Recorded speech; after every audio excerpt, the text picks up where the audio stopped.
El, eh, Todavía tendremos pendiente revisar algunos modelos más de neuronas, pero vamos a ir con lo que tenemos. Ya podemos empezar a avanzar en el tema de redes neuronales, ¿no? Eh, que bueno, lo que tienen de muy interesante estos algoritmos de inteligencia artificial es que están biológicamente inspirados. Y bueno, hemos discutido, ¿no? ¿Cuál es el contexto biológico en el que nacen todas estas ideas emergentes, estos nuevos paradigmas de inteligencia artificial, ¿no? Lo hemos discutido con cuidado y lo que vamos a ver es que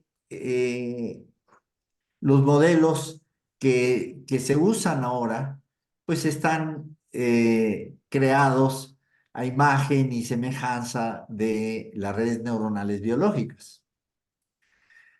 Eh, las redes neuronales, matemáticamente hablando, pues constituyen una gráfica, ¿no? De hecho, una gráfica dirigida, ¿no? Para un matemático, una red neuronal es una gráfica dirigida, ¿no?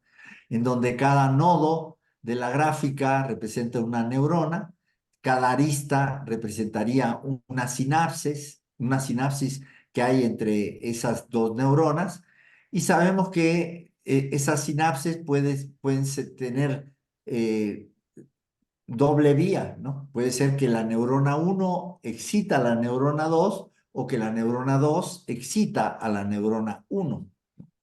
Entonces, en ese sentido, estaríamos hablando de una gráfica, lo que los matemáticos entienden como una gráfica dirigida. Desde el punto de vista dinámico, o sea, eh, la teoría de gráficas eh, es un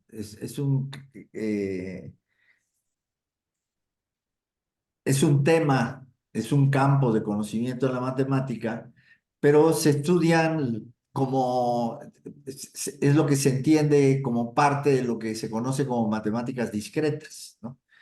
Y que incluso también muy cercano a lo que se entiende por combinatoria, en donde todo se piensa de manera discreta. Pero en la realidad biológica, ¿no? Las redes neuronales no cambian en tiempo discreto, cambian en tiempo continuo, ¿no? O sea, son sistemas dinámicos que cambian continuamente en el tiempo y que lo que hemos visto es que el modelo matemático idóneo de una red neuronal, ¿no? Sea biológica o sea artificial, estaría dado por un sistema de ecuaciones diferenciales, ¿no? En donde podemos ver que las variables de estado, ¿no? El estado de la red está caracterizado por la suma de todos los estados, ¿no? O sea, cada neurona va a tener un cierto estado que varía en tiempo continuo, ¿no? Piensen que tenemos n neuronas y entonces XN representa el estado de la enésima neurona. Y ese estado está cambiando. El estado completo de la red sería el vector de todos que comprende todos los estados de cada una de las neuronas. También eh, el estado de cada neurona, pues podría ser un número real que varía continuamente, pero podría ser una colección de m números eh, reales que varían continuamente, ¿no? En cuyo caso, vean, entonces el estado de la red sería realmente un elemento de R a la N por M, ¿no? Y bueno, y tenemos también que podemos considerar como parámetros que afectan a la ecuación diferencial. Vean, aquí aparece esta matriz o este vector, vamos, en este caso, W, ¿no? Este vector W que tiene K componentes, donde estamos asumiendo que K es el número de todas las sinapses que existen, que hay K sinapses, ¿no? En esa red neuronal. Y cada una de esas sinapses tiene un valor. Las sinapses sabemos que por el principio de Hebb cambian con el tiempo, ¿no? De hecho, la plasticidad de nuestro cerebro está en eso, en cómo se van adaptando las sinapses. Pero sabemos que la escala de tiempo en el que cambian las sinapses es una escala de tiempo lenta.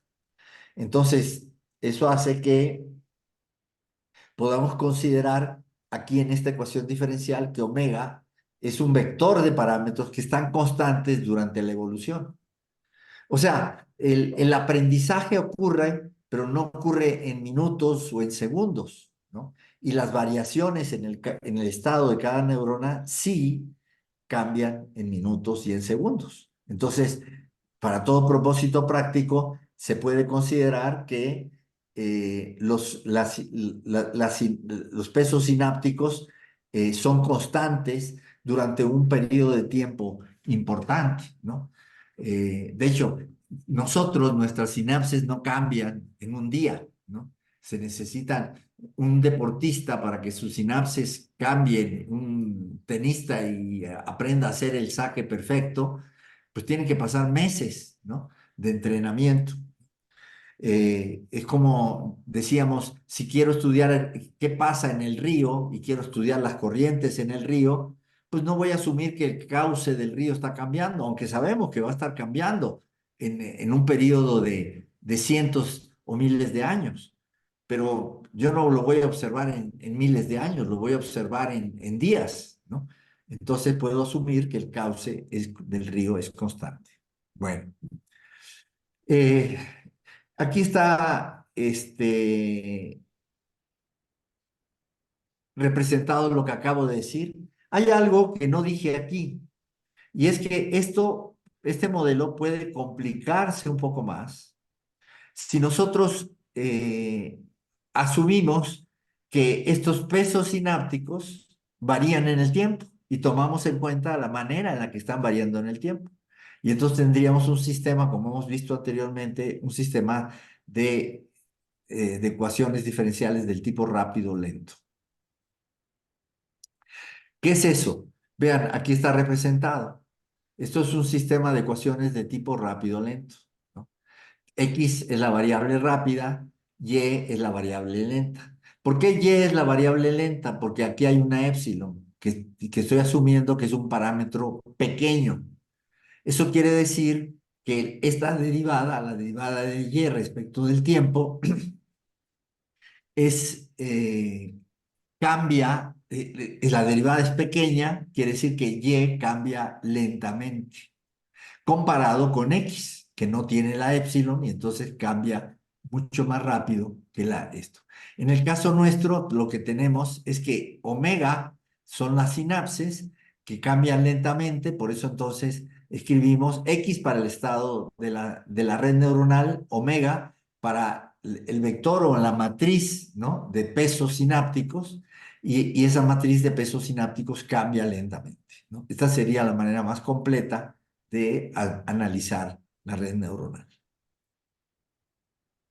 Bueno, aquí vamos a ver que vamos a tener típicamente dos tipos van a ver en la literatura, ¿no? Que se habla de dos tipos de dinámicas, ¿no? La dinámica de los pesos, ¿no? Que ya sabemos que es la dinámica lenta, y la dinámica de activación, que es la dinámica del estado de la red, ¿no? Entonces, eh, durante las redes neuronales se van entrenando, ¿no? Pensando en las redes neuronales artificiales, ¿no? Uno las diseña, creas una arquitectura para ella, ¿no? Y tienes que entrenar. ¿Por qué quiere decir entrenarla? Entrenarla quiere decir ajustar los parámetros a los valores adecuados para que tenga el desenvolvimiento que queremos que tenga. A priori nosotros no sabemos cuáles son esos valores. Entonces, generalmente, para entrenar una red neuronal, lo que se hace es que se da inicialmente una matriz de, perdón, se da inicialmente una matriz de pesos sinápticos que la escoge uno aleatoriamente y a partir de ahí empieza a modificar esos pesos sinápticos, ¿no? Pasamos a digamos, lo vamos haciendo secuencialmente, ¿no? De omega cero pasamos, de W0 pasamos a W1, W2, W3, etcétera. Y así vamos realizando un proceso que esperamos que sea convergente y que converja a los pesos sinápticos que son deseables, ¿no? Este es el proceso de entrenamiento. Esto se tiene que llevar a cabo mediante se ejecuta, ¿no? Mediante un algoritmo que iterativamente va mejorando los pesos hasta que la red tenga los pesos suficientemente adaptados, ¿no? Entonces, eso es lo que nos define este sistema dinámico, ¿no? Que podemos observar que el valor, si t es la variable que estoy iterando, entonces el valor en un tiempo t depende del valor en un tiempo t más uno, del estado de la red y del tiempo, ¿no? Y vamos a suponer que tengo una función, ¿no? Que es la que me da esto. Esta función es la que determina el algoritmo.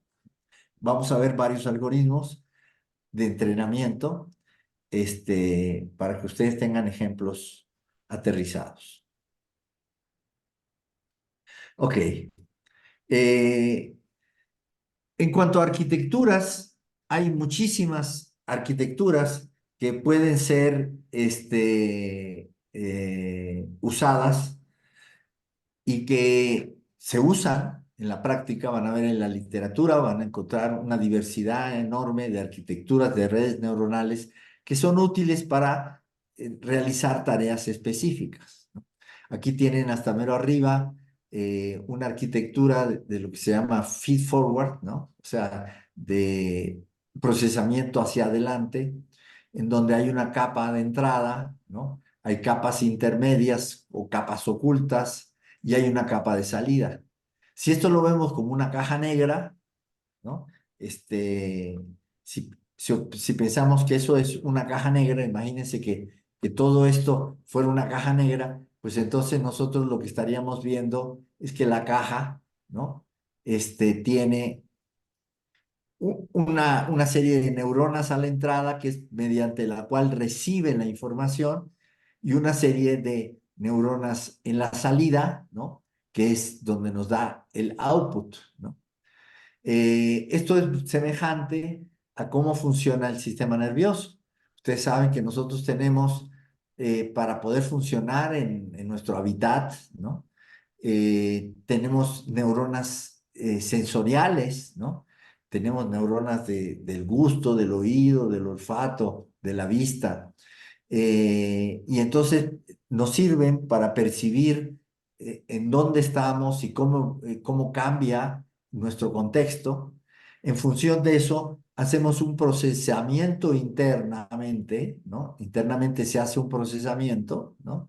Y después de eso tenemos una respuesta, ¿no? La respuesta puede ser que decimos algo o que hacemos algo, lo cual implica la acción de neuronas motoras, ¿no? Que activan los músculos para que hablemos, para que tengamos algún tipo de comportamiento, ¿no? Y ese es el esquema de los perceptrones multicapa, ¿no? Que lo que vamos a ver en lo que sigue es que en lo que se entiende por deep learning, ¿no? Vamos a tener en aprendizaje profundo, pues redes de este estilo con muchísimas neuronas y muchísimas capas intermedias. Aquí abajo también hay un ejemplo que quiero destacar, ¿no? Porque tiene una arquitectura diferente. Vean, tenemos aquí a la entrada, ¿no? Una colección de N neuronas, igual que el perceptrón que vimos antes.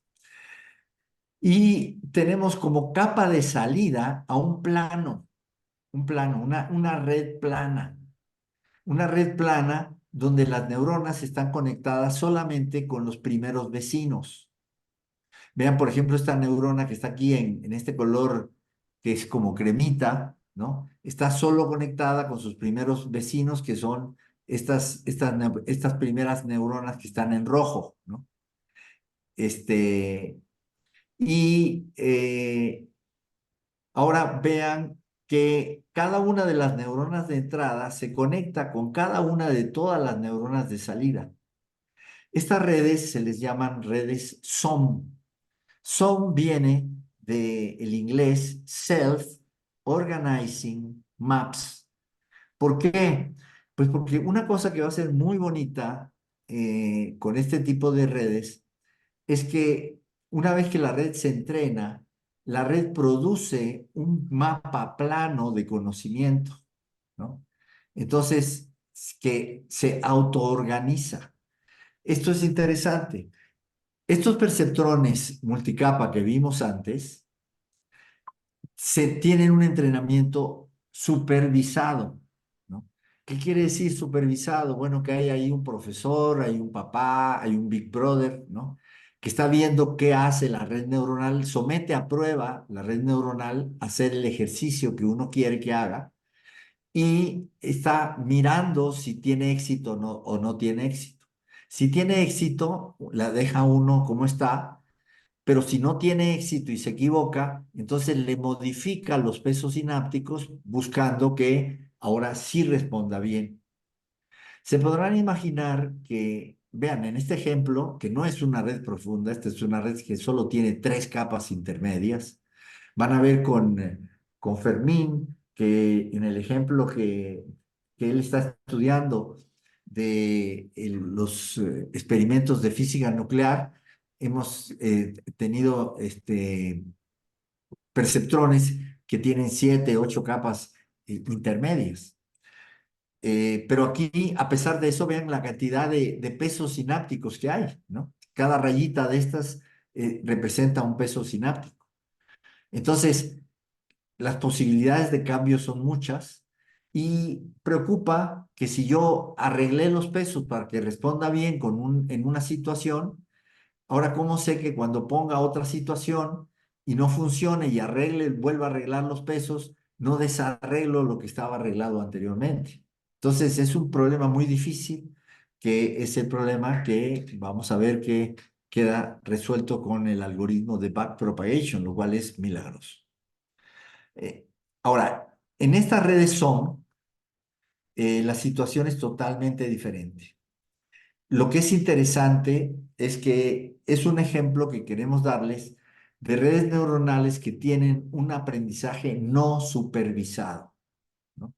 Entonces, estos son los dos paradigmas fundamentales: aprendizaje supervisado de los perceptrones y de las redes convolucionales, las redes profundas, las que ustedes conocen, los LLM, los transformers, ¿no? Eso es, tienen un entrenamiento supervisado. Pero también quiero que tengan ustedes ejemplos de algoritmos no supervisados. Y bueno, cabe aquí la duda, dice, oye, ¿y cómo puede una red, ¿no? Hacer esto? ¿Y para qué sirve una red así? ¿Por qué tengo que meterme en ese lío de no supervisar el trabajo de la red? Bueno, piensen, por ejemplo, que ustedes tienen una base de datos, ¿no? Y ustedes quieren descubrir conocimiento en esa base de datos, ¿no? Por ejemplo, la base de datos de uno de los ejemplos que nos interesa es cómo evoluciona la ciencia, ¿no? Estudiar lo que le llaman ciencia de la ciencia. Y entonces tenemos todos los artículos de investigación que han producido los científicos en toda la historia de la humanidad. Y, y queremos navegar en esa base de datos y descubrir conocimiento. Pero yo no puedo decirle a la red qué pesos tiene que cambiar para descubrir conocimiento que yo desconozco. Entonces, para eso concebiblemente no es posible que la red la llevemos nosotros a que descubra lo que nosotros desconocemos. Entonces, por eso es un algoritmo de aprendizaje no supervisado. Suena difícil, ¿no? Y vamos a ver que también esto es uno de los grandes logros, ¿no? Que han habido en ciencias de la computación, y es producir algoritmos matemáticos que permiten entrenar de manera no supervisada redes neuronales. Y vamos a ver ese ejemplo. Bueno, hemos visto ya, esto se ha discutido bastante, cómo se modela hoy en día a cada una de las neuronas, ¿no? Cómo se modelan las sinapses, ¿no? Como estos pesos sinápticos, y cómo lo que entendemos es que la neurona, cada neurona recibe las señales que vienen de todas las neuronas que están conectadas con ellos, tiene una función de transferencia que generalmente es una función sigmoidal, ¿no? Aunque pueden haber otros casos que son interesantes, ya se han discutido algunos de esos con ustedes, y la neurona responde, ¿no? La respuesta puede ser que se queda callada, en reposo, o que se excita, ¿no? Y entonces transmite ese impulso nervioso a las neuronas con las que está conectada.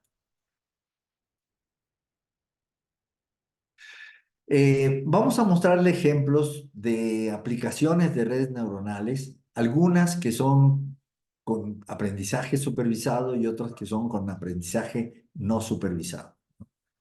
Eh, Nosotros nos han interesado, aquí le pongo una lista de algunos de los ejercicios que hemos hecho en nuestro laboratorio, que es el análisis de los genomas, sobre todo de bacterias infecciosas y particularmente de la tuberculosis, ¿no?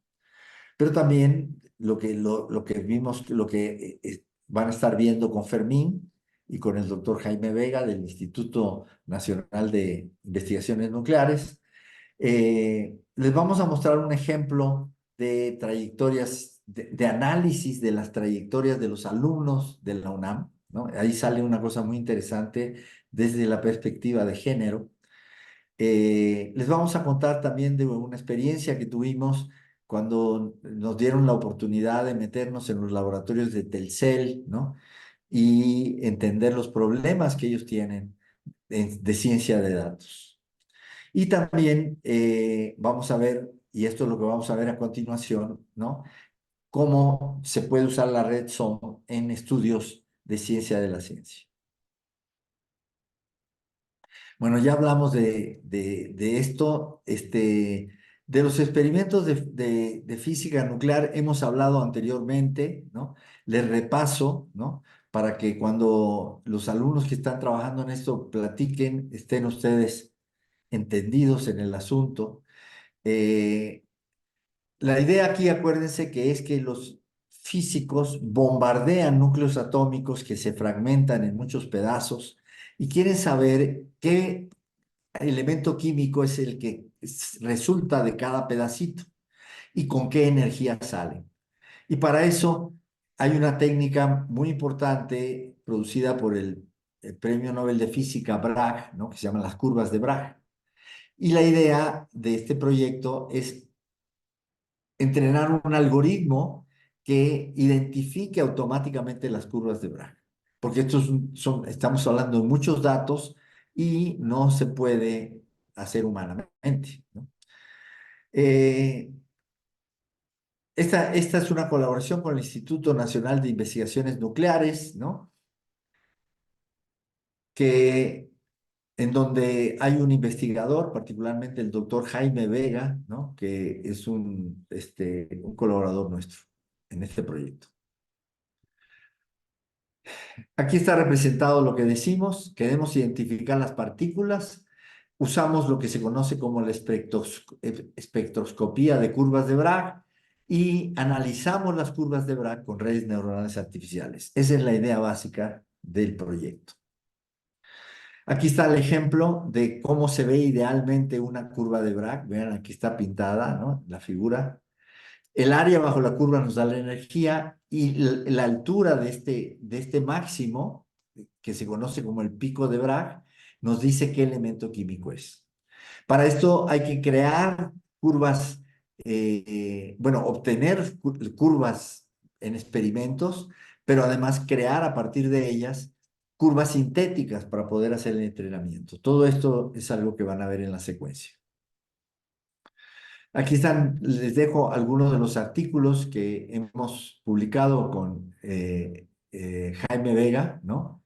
Este fue en la Revista Mexicana de Física, este fue en una revista que se llama Nuclear Instruments and Methods, ¿no? Otra vez con el doctor Jaime Vega. Este es un artículo más reciente donde José Luis y yo colaboramos con Jaime Vega para ver el efecto que tenía el entrenamiento de estos perceptrones, ¿no? Usando diferentes métodos de regularización, ¿no? Como decaimiento de pesos o entrenar cada vez con más ejemplos. Eh, Les dejo la referencia de este artículo. Ok. Ahora, hablemos entonces de la red neuronal SOM, ¿no? Esta que nos permite hacer los self-organizing maps, los mapas de conocimiento. Aquí lo que vamos a tener es que cada una aquí estamos representando otra vez, ¿no? Vean, aquí a la derecha esto representa cada hexágono aquí representa una célula, ¿no? Y cada bolita también representa una célula, que serían las células de la entrada, y vean que cada célula de la entrada está conectada con cada una de las otras, ¿no? Eh, y que lo que vamos a tener es que en este modelo, cada una de las células de, de la red plana va a tener asociado un vector, ¿no? Que va a ser un vector representante o representativo de esa célula en el espacio, o sea, va a tener un cierto, cada esto va a tener un cierto vector B que la representa, y ese vector B es un vector de el espacio dimensional Rn. Rn, ¿por qué n? Porque n es la dimensión de los datos de entrada. O sea que en el espacio de datos, que es Rn, vamos a tener vectores que representan a cada una de estas neuronas. Ok, una de las aplicaciones que estas redes tienen, ¿no? Es lo que se conoce como análisis de conglomerados o clúster análisis. Existen las técnicas de clustering, las técnicas de detectar clústeres. Clústeres, traducido al español, querría decir como conglomerado, ¿no? Entonces, cuando miran al cielo, ¿no? Ven nubes, ¿no? Que son conglomerados de partículas de polvo y agua, ¿no?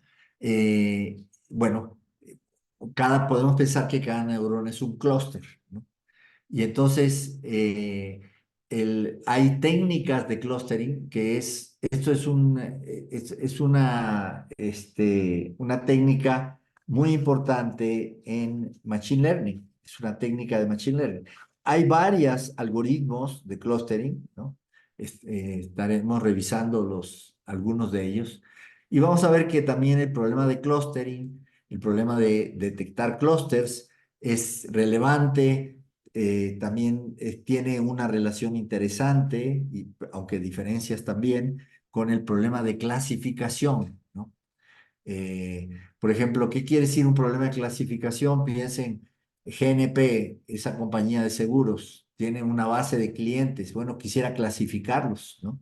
Quisiera saber de cuántos tipos son esos clientes y qué cliente está en cada clase, ¿no? Bueno, todo eso motiva una discusión que tendremos un poquito más adelante. Les dije que esta capa de salida plana produce mapas de conocimiento. Aquí tenemos a la izquierda un mapa, ¿no? Típico, ¿no? De conocimiento, en donde vean que lo que se hizo fue que la red neuronal navegó en un conjunto de datos y, y descubrió que esos datos se diferencian unos de otros y los agrupó. Vean aquí, estos parecen un mapa de estados, ¿no? De la República Mexicana o de algún otro país, ¿no? Piensen que cada estado lo que representa es un conglomerado de datos que lo que tienen en común es que son semejantes, ¿no? Pero diferencian de los datos que están en otros estados, en otras regiones, ¿no? Vean que, por ejemplo, aquí tenemos que esta región cafecita está cerca de esta reunión, está cerca de esta región rosa, ¿no? Pero está más lejos de esta región roja por acá. Quiere decir que, que si estos fueran clientes, que estos clientes se parecen más a los rosas, pero se parecen menos a los rojos. Entonces podemos imaginar cómo esto puede ser un mapa de conocimiento. Vamos a ver varios ejemplos de eso. Ok, este es uno de los asuntos que nos interesa, ¿no? Estudiar cómo evoluciona la ciencia y para eso hacemos cienciometría, ¿no? Eh, Science of Science es un área de investigación ya súper reconocida a nivel internacional, ¿no? Esto es un libro muy reciente que salió apenas tiene menos vean, fue aquí está, en el 2021, ¿no? Es un libro bastante reciente, escrito por Da-Shun Wang y Laszlo Barabasi. Laszlo Barabasi es un personaje muy famoso en lo que es la teoría de redes, es uno de los exponentes que popularizó muchísimo la teoría de redes complejas. Eh, Vean aquí como referencia del tema de Science of Science, les dejo un handbook, ¿no? Que también fue publicado recientemente. Eh, Hay un artículo muy interesante. Ustedes saben que la revista Science es la revista, una de las revistas en las que tienen, de las revistas más famosas, de más alto impacto y salió un artículo sobre Science of Science, publicado en la revista Science, por una colección muy rica de autores, ¿no? Entre los cuales está también Laszlo Barabasi, ¿no? Y aquí les dejo la referencia por si acaso quieren ustedes estudiar. Estos estudios de ciencia de la ciencia los hemos hecho, muchos de ellos en colaboración con investigadores cubanos, ¿no? De varias instituciones, del Centro Nacional de Investigaciones Científicas, el Instituto Carlos J. Finlay, que es el que produjo todas estas vacunas de COVID, ¿no? De hecho, la vacuna que hoy en día el gobierno está poniéndonos a todos aquí en México, la vacuna Abdala, fue creada por ellos en este instituto y con ellos colaboramos. Y también el Instituto de Información Científica y Tecnológica, IDIT, ¿no? De La Habana. A partir de esta experiencia, nosotros desarrollamos una metodología y basada en esta metodología desarrollamos una tecnología, ¿no? Que le llamamos Bibliosom, ¿no? Bibliosom viene de visualización bibliométrica con el algoritmo SOM, con la red neuronal SOM, ¿no? Y bueno, tenemos aquí toda una serie de colaboradores, ¿no? José Luis Jiménez, que usted lo conoce perfectamente bien, él es doctor en ciencia de datos y está con nosotros en el curso. Ibis, que también se doctoró, yo le dirigí la tesis de doctorado aquí en la UNAM en ciencias de la información. Helio, que también le dirigí la tesis, y varios colaboradores, ¿no? Cubanos, eh, eh, grandes amigos y grandes científicos todos, y Ricardo, que es cubano, pero que ahora vive en México y lo pudimos contratar y está trabajando en nuestro grupo en el Centro de Ciencias de la Complejidad. Ok, bueno, aquí, en este terreno, la ciencia de datos, analiza, investiga las bases de artículos de investigación científica. Una de las bases más prominentes, más socorridas, más valuada es el web de la ciencia. También hay otra muy importante que es Scopus, ¿no? Pero el web de la ciencia es la que les voy a hablar ahora porque es la que se usa en México para todas las evaluaciones de los investigadores. Vean que esta base indiza los artículos de 18,000 revistas científicas, ¿no? También los trabajos que son publicados como resultados de más de 180,000 conferencias y 80,000 libros.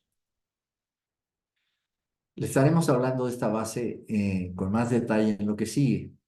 Este proyecto de esta base de datos, y no solo la base de datos, porque lo que hoy en día hablamos del web de la ciencia no es solamente una base de datos, sino es toda una plataforma que está disponible en Internet para los que la compran, la UNAM la compra, ¿no? Y nosotros tenemos acceso a ella. Pero no solo nos dan los datos, no solo es una base de datos, sino también nos da herramientas de análisis, indicadores, y herramientas computacionales que permiten calcular estos indicadores. Todo esto es un proyecto que conviene hacerle honor a Eugene Garfield, ¿no? Que fue el fundador de de todo este esfuerzo tan importante hoy en día para la humanidad. Eh, y él fue el que propuso el factor de impacto de las revistas, ¿no? Que es lo que permite rankear a las revistas en términos de la relevancia que tienen debido a la cantidad de citas que tienen. Se considera que una revista científica es mejor si es muy citada, ¿no? O sea, podríamos decir si es muy leída, pero no solo basta que tú la leas, sino que encuentres ahí artículos que son tan relevantes que después tú en tus investigaciones te basas en el conocimiento que ellos aportaron para tú producir más investigación. Entonces, son revistas altamente citadas, las que se consideran revistas muy importantes. Ok, vamos a hablar un poquito de qué cosa es la tecnología Biblioson, ¿no? Y qué cosa es la metodología Biblioson. Eh, Biblioson realmente en su momento fue una cosa muy novedosa. Hoy en día, para cualquiera que esté en ciencias de la computación, lo que hace es seguir el proceso natural, ¿no? De el descubrimiento de conocimiento, el proceso de descubrimiento de conocimiento en bases de datos. ¿Cómo es este proceso? Bueno, primero que nada, uno tiene que tener acceso a bases de datos. En este caso, de Bibliosom son bases de información de ciencia y tecnología. Y bueno, cuando tú quieres investigar algún asunto en particular, eh, en las bases del web de la ciencia, por ejemplo, si a nosotros nos interesa mucho en un momento dado la producción que hay relativa a vacunas contra la tuberculosis. Entonces eso nos da un target data, ¿no? Para que hay que extraer de ahí, porque es el conjunto que nosotros de datos que seleccionamos para trabajar con ellos.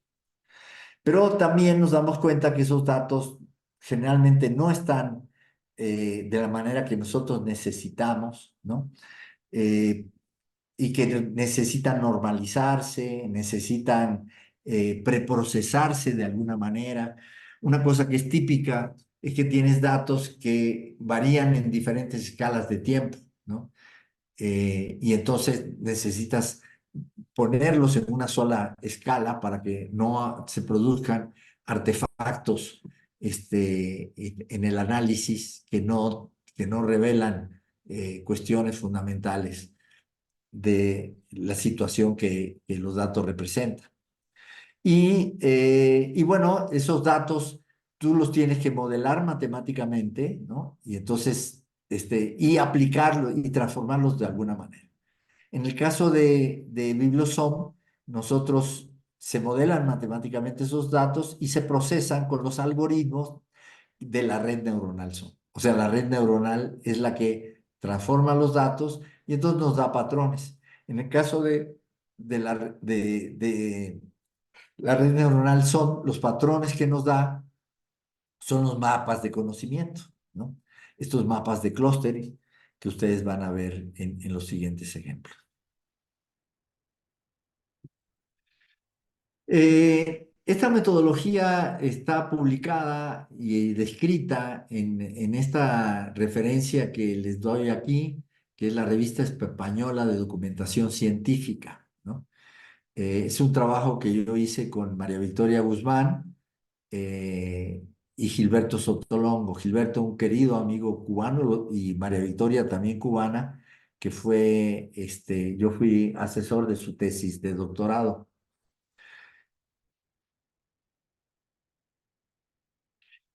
A partir de esta metodología que yo desarrollé con Gilberto y con María Victoria, diseñamos un sistema de software que José Luis Jiménez, que es profesor conmigo aquí en el curso, ¿no? Él lo ha diseñado y lo ha desarrollado, ¿no? Y es un sistema de software que llamamos Labson, ¿no? Es un laboratorio para trabajar con la red neuronal SOM. Vamos a explicarles perfectamente bien cómo funciona, les vamos a facilitar el software y vamos a hacer ejercicios con ustedes, ¿no? Les vamos a mostrar qué ejercicios hemos hecho con ellos, interesantes, y ustedes van a tener proyectos para que también puedan hacer ejercicios de utilizar esta red para descubrir conocimiento mediante un algoritmo no supervisado, ¿no? Aquí les muestro, ¿no? Rápido algunos de los escenarios gráficos que este sistema de software nos permite obtener, ¿no?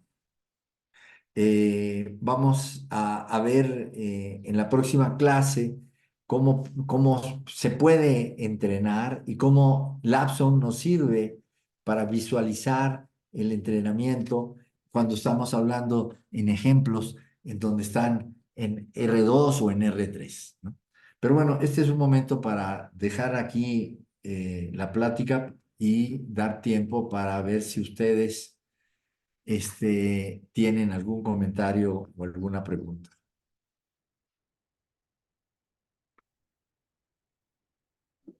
Yo tengo una pregunta.